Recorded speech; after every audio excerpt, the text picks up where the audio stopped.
प्राप्त स्वतः होगी आपको। ठीक है। तो माता जब कुएं में कूद करके धुंधली ने आत्महत्या कर ली, जान दे दी, तो वह धुंधकारी जो है नगर से नगर बधुओं को उठाकर लाया, 4-5 नगर बधुओं को लाया और घर में ही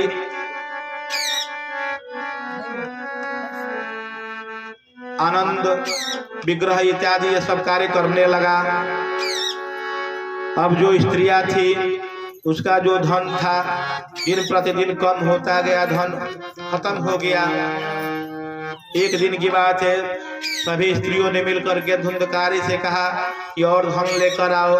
अब धुंधकारी जो है चोरी डकैती करने लगा, उससे कमा करके वह धन लाता था। वो जो वेश्याएं थी उससे वह धन ले लेती थी। एक दिन की बात है कि कहीं से डकैती करके उसको ढेर सारा धन प्राप्त हुआ, वह लेकर के अपने घर आया। अब उन वेश्याओं के मन में, उन नगर बधुओं के मन में यह विचार आ गया कि क्यों न इसको मार दिया जाए और इसका धन हड़प लिया जाए। तो चारों पांचों ने मिलकर के धुंधकारी का गला दबा करके हत्या कर दी। अब धुंधकारी जो है प्रेत योनि में चला गया और जो वो नगर बधुए थी उसका सारा धन लेकर के चली गई। जब धुंधकारी प्रेत योनि को प्राप्त हुआ तो वह कभी भेड़ बन जाता, कभी घोड़ा बन जाता, कभी ऊंट बन जाता, कभी सांप, कभी बकरी बन जाता था। उसको शांति और सुख नहीं मिल पाता था। इधर गोकर्ण जी तीर्थ यात्रा के बाद अपने घर आए। घर आने के बाद उन्होंने ये सब देखा तो गंगा जल लेकर के धुंधकारी के ऊपर छिड़क दिया। धुंधकारी जो है प्रेत योनि में आकर बोला कि मैं धुंधकारी हूँ, मैंने अपने ब्रह्मणत्व का नाश कर दिया है और बड़े बड़े पाप किए हैं, बाजार से बाजारों औरतों को लाया है, उन लोगों ने मुझे मार डाला है और मैं प्रेत हो गया हूँ। आप मुझे इस योनि से छुटकारा दिलाइए। तब गोकर्ण जी जो है उस धुंधकारी का पिंडदान वगैरह करते हैं, गया श्राद्ध इत्यादि करते हैं, फिर भी धुंधकारी को जो है सदगति नहीं मिलती है। तब जो है गोकर्ण जी बहुत दुखी होते हैं, रात को विश्राम करते हैं। प्रातः बेला होने पर जब भोर का समय होता है और तारा आकाश में रहते हैं, उस समय वह भगवान सूर्य को अर्घ देते हैं। तभी आकाशवाणी होती है कि हे गोकर्ण आप भागवत कथा करो, इससे हो सकता है धुंधकारी जो है उसकी प्रेत योनि से उसको मुक्ति मिल जाए। गोकर्ण जी जो है धुंधकारी को कथा सुनाने का निश्चय किया। कथा सुनाने के लिए वैष्णव ब्राह्मण को निमंत्रण दिया। जिस प्रकार की कथा की व्यवस्था होनी चाहिए तो उस प्रकार की उन्होंने कथा की व्यवस्था की और वहीं पर एक बांस 7 कोर का गाड़ दिया गया। देखिए, कोई भी जो व्यक्ति है वह कहीं ना कहीं किसी न किसी वस्तु का आधार लेकर ही बैठेगा। यदि आप यहाँ पर बैठे हैं तो आसन पर बैठे हैं, वैसे ही जो प्रेत है वह भी कहीं ना कहीं आसन लेकर ही बैठेगा। वह 7 कोर का जो बांस है, पहले दिन की कथा हुई, पहला जो ग्रंथि है उस कोर का बांस का फट गया। दूसरे दिन की कथा हुई, द्वितीय ग्रंथि फट गई। क्रमशः इसी प्रकार से 7वें दिन की कथा हुई और बांस की जो है 7 ग्रंथियां फट गई। तभी आकाश से रथ आया और उनके जो पार्षद हैं धुंधकारी को अपने रथ पर लेकर जाने लगे। तब गोकर्ण जी ने पार्षदों से प्रश्न किया कि यहाँ पर तो कथा सभी लोगों ने बैठकर सुनी, लेकिन आप केवल धुंधकारी को ही लेकर क्यों जा रहे हैं? तब पार्षदों ने कहा कि कथा तो यहाँ पर सब लोगों ने सुना, लेकिन जिस प्रकार से कथा धुंधकारी ने सुना उस प्रकार से कथा यहाँ पर किसी ने नहीं सुना।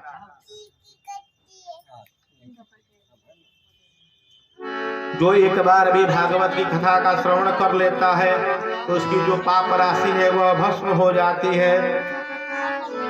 जो उसके पितर होते हैं वह तृप्त होते हैं और उसे मोक्ष की प्राप्ति होती है।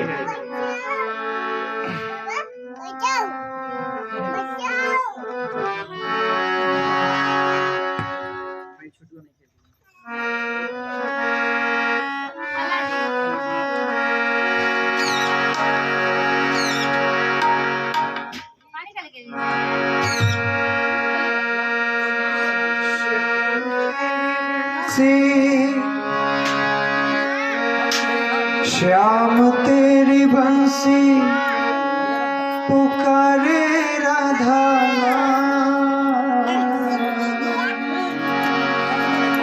श्याम तेरी बंसी पुकारे राधा, श्याम तेरी बंसी पुकारे राधा। लोग करे मेरा तो योगी बदना, लोग करे मेरा तो योगी बदना।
सावरे की बंसी को बजने से काम, सावरे की बंसी को बजने से काम। राधा का भी श्याम बोलो मेरा का भी श्याम, राधा का भी श्याम बोलो मेरा का भी श्याम। श्याम तेरी बंसी हो, श्याम तेरी बंसी पुकारे राधा नाम, श्याम तेरी बंसी पुकारे राधा। लोग करे मेरा को योगी बदना, लोग करे मेरा को योगी बदना।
जिसको मन भावे वो उसी के गुण गावे। कौन जाने बांसुरिया किसको पुकारे, जिसको मन भावे वो उसी के गुण गावे।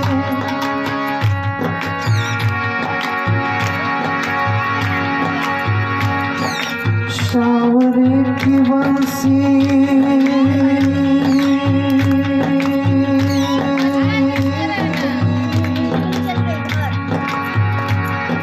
सावरे की बंसी को बजने से काम, सावरे की बंसी को बजने से काम। राधा का भी श्याम बोलो मेरा का भी श्याम, राधा का भी श्याम बोलो मेरा का भी श्याम। श्याम तेरी बंसी, श्याम तेरी बंसी, ओ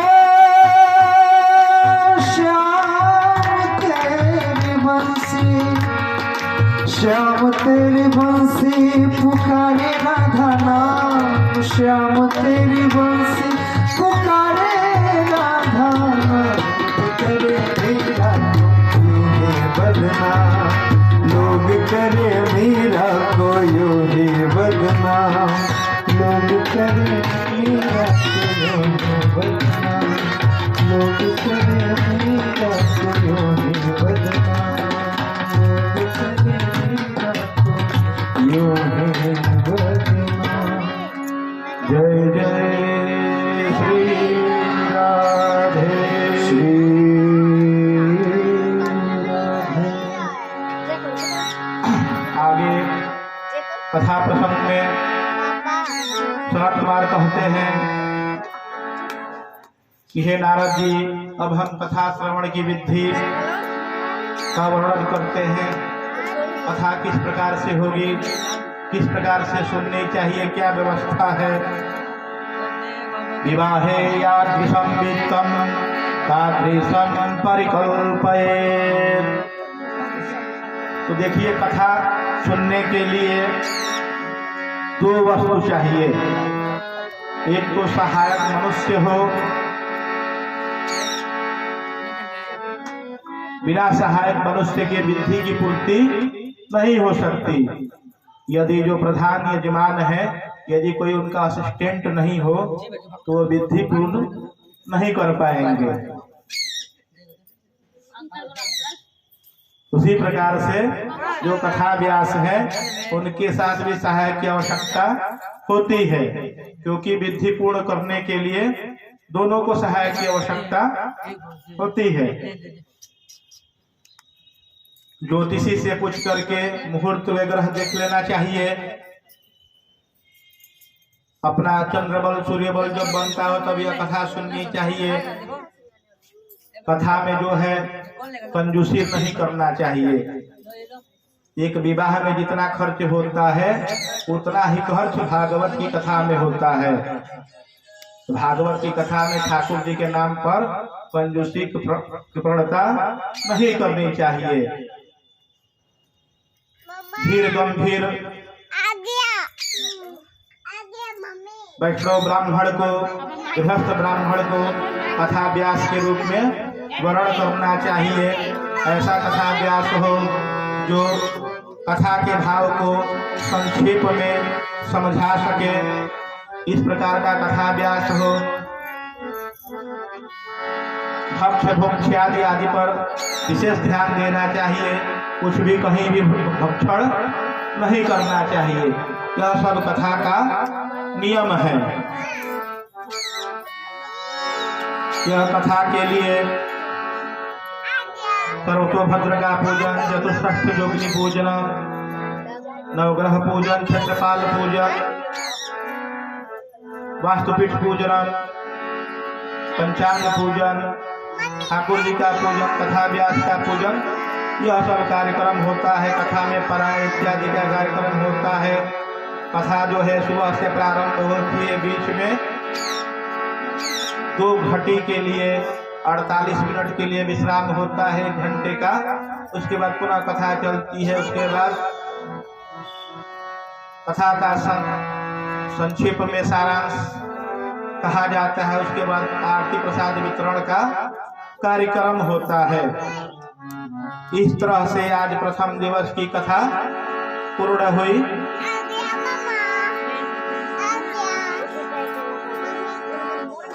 भगवान के नाम का हम लोग स्मरण करें, तत्पश्चात आरती का कार्यक्रम हो।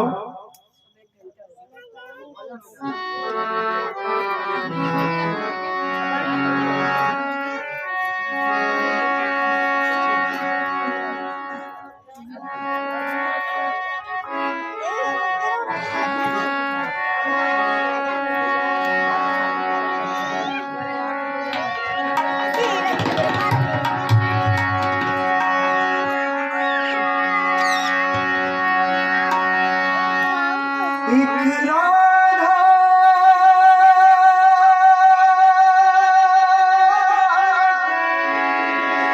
एक मीरा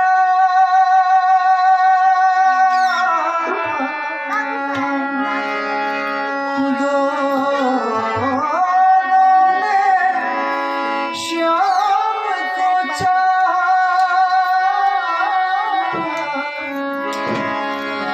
अंतर क्या दोनों की चाह में बोलो, अंतर क्या दोनों की चाह में बोलो।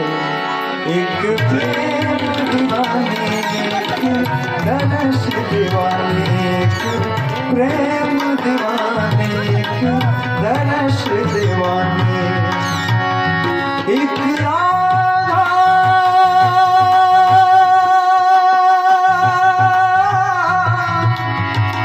एक मीरा दोनों ने श्याम को चाहा।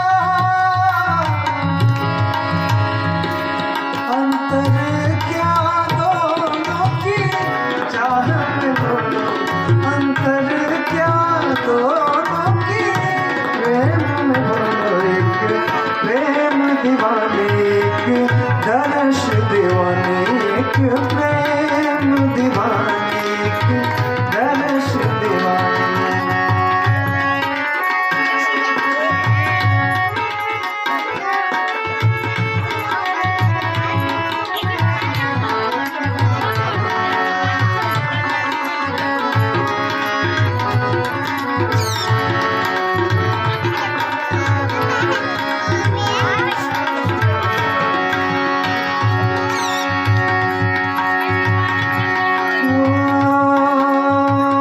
राधा के प्रभु गिरधर नागर, मीरा के मनमोहन।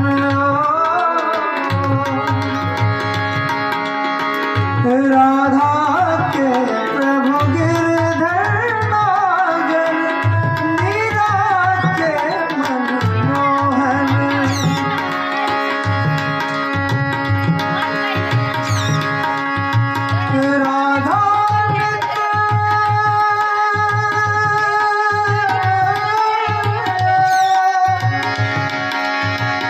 राधा नित्य श्रृंगार करे, मीरा बन गई जोगन।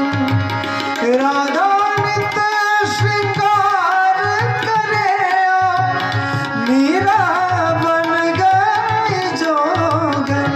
एक पगली एक घायल, एक पगली एक घायल, एक मुरली एक पायल।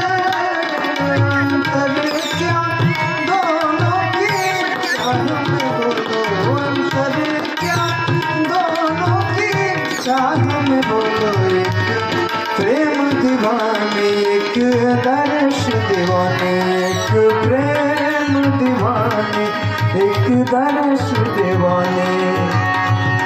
एक राधा एक मीरा दोनों ने श्याम को चाहा।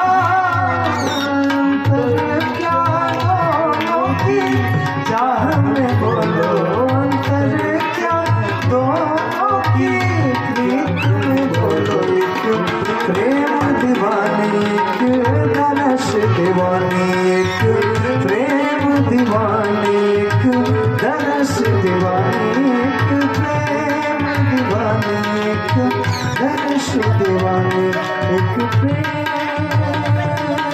दीवाने एक